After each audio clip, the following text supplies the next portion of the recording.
Bonjour et bienvenue dans cette nouvelle édition du Réveil d'Agora Bourse, votre dose d'écho en mode expresso. Nous sommes le jeudi 30 juillet et la thématique du jour c'est Kevin Warsh tient les propos qui fâchent.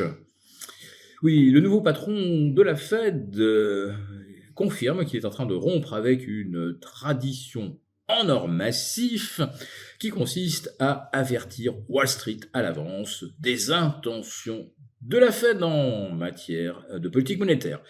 Et oui, Kevin Warsh reconnaît qu'il y a bien de l'inflation. D'ailleurs, certains membres de la Fed se montrent également inquiets.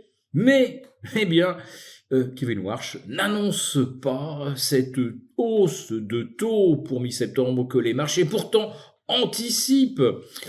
Et oui, Wall Street a l'habitude que la Fed se comporte exactement de la façon anticipée. Et là, on ne peut plus rien anticiper. Il n'y a plus de forward guidance.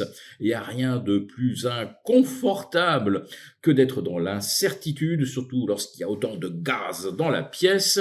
Le gaz de la dette fédérale qui atteindra effectivement les 40 000 milliards de dollars avant la prochaine réunion de la Fed, et l'endettement des entreprises qui est au zénith et qui croît à une vitesse exponentielle avec les CAPEX, donc les investissements massifs dans les data centers, dans les modèles de calcul, les modèles d'entraînement des intelligences artificielle.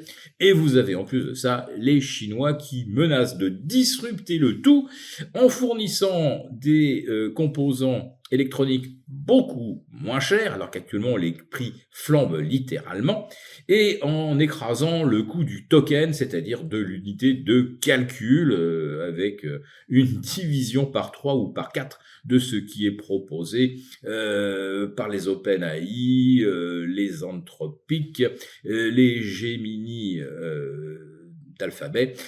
Ça, Wall Street n'aime pas et l'a fait savoir. Hier soir, les taux longs se sont tendus de 12 points et culminent aujourd'hui à 5,22%, tandis que le 10 ans, lui, franchit le cap des 4,70. Alors, si ça vous dit rien, 5,22 sur le 30 ans américain, bah, c'est tout simplement un plus haut depuis 2007, presque 20 ans. Et ça confirme une dynamique haussière des taux qui prend maintenant une proportion un peu incontrôlable. Mais Wall Street tente malgré tout de se consoler avec les trimestriels.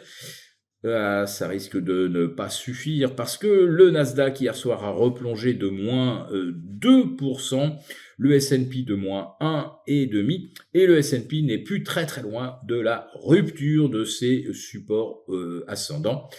Il ne faudrait pas retomber en dessous des 7530, pardon, des 7330 par exemple. Quant au Nasdaq, eh bien lui, il a accéléré à la baisse et il a confirmé son retournement baissier moyen terme. C'est la cassure d'une figure en diamant. Et le moins qu'on puisse dire, c'est que ça, c'est très embêtant.